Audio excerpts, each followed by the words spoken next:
Baik, alhamdulillah teman-teman. Pernahkah di antara kita bertanya mengapa dunia ini disebut negeri untuk menanam atau ladang?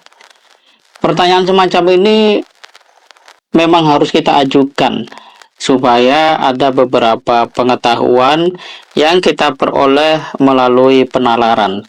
Tentu kita semua telah memahami bahwa yang namanya dunia itu adalah tempat kita menanam nanti panennya di akhirat. Sejak kecil, terutama yang memang belajar di madrasah, di pesantren itu mengerti itu. Lalu untuk apa itu? Saya tanyakan lagi begitu. Nah, teman-teman, kalau kita perhatikan, kenapa orang menyebut dunia ini sebagai tempat menanam? Karena memang realitasnya manusia pada awalnya sebelum mengenal berbagai macam teknologi, terutama di dalam industri pangan, orang itu taunya untuk bisa makan, memasak beras menjadi nasi itu dari pertanian. Sehingga pertanian ketika itu menjadi pusat pengamatan masyarakat. Dan pada akhirnya orang melihat bahwa siapa menanam padi, dia akan panen padi. Kemudian dalam konteks sosial muncul berbagai macam perilaku manusia. Ternyata orang-orang yang berbuat jahat itu pada akhirnya akan menuai akibatnya. Maka muncullah pepatah, siapa menanam angin, dia akan menuai badai. Itu adalah satu hasil pengamatan terhadap sunnatullah atau realitas alam atau hukum alam kata orang terhadap apa yang terjadi selama berabad-abad manusia hidup. Dia konsisten. Siapa yang melakukan kebaikan ya bertemu kebaikan, selama siapa yang melakukan kejahatan akan bertemu dengan kejahatan itu sendiri. Nah, kalau kita perhatikan lebih jauh, yang dimaksud menanam tentu saja bukan soal petani menanam padi belaka, menanam jagung, kedelai, dan lain-lain.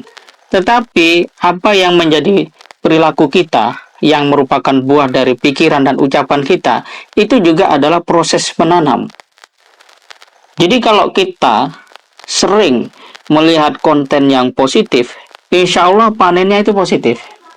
Orang yang kemudian berusaha ketika dia masuk ke Instagram, ke Facebook, mencari konten-konten yang berkualitas, maka dia perlahan-lahan akan berkualitas. Tetapi sebaliknya, ya dia akan menjadi merugi.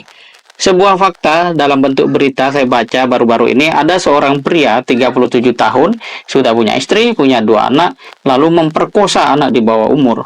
Pertanyaannya apa?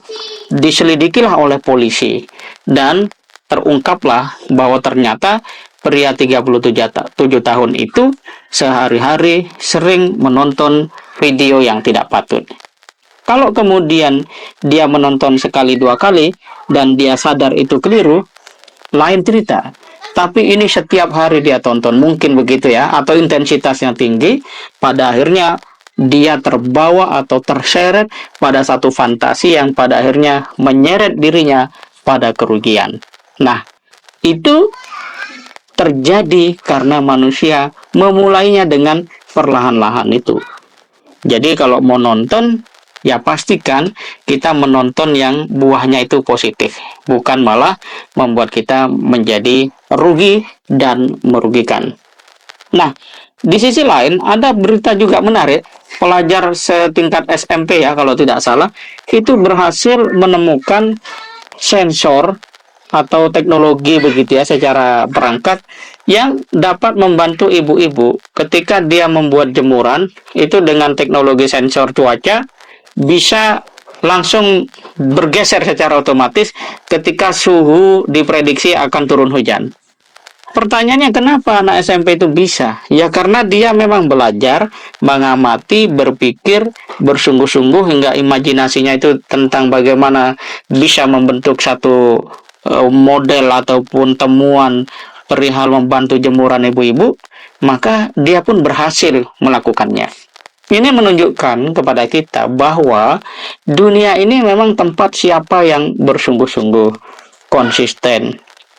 Maka ada itu ilustrasi di dalam bentuk visual bagaimana orang yang sukses itu ternyata yang mendaki tangga dan anak tangganya itu pendek-pendek sehingga mudah dia untuk naik.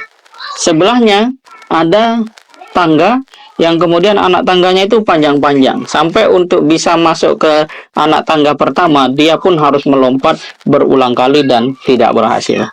Pada dasarnya kita dapat mengerti sahabat sekalian bahwa dunia ini adalah tempat kita akan melakukan sesuatu dan setiap yang kita lakukan itulah nanti yang akan kita tuai atau kita panen di masa depan. Oleh karena itu, pastikan apa yang kita baca, apa yang kita pikirkan, apa yang kita ucapkan, dan apa yang kita jadikan tindakan betul-betul mengarah pada impian yang kita harapkan.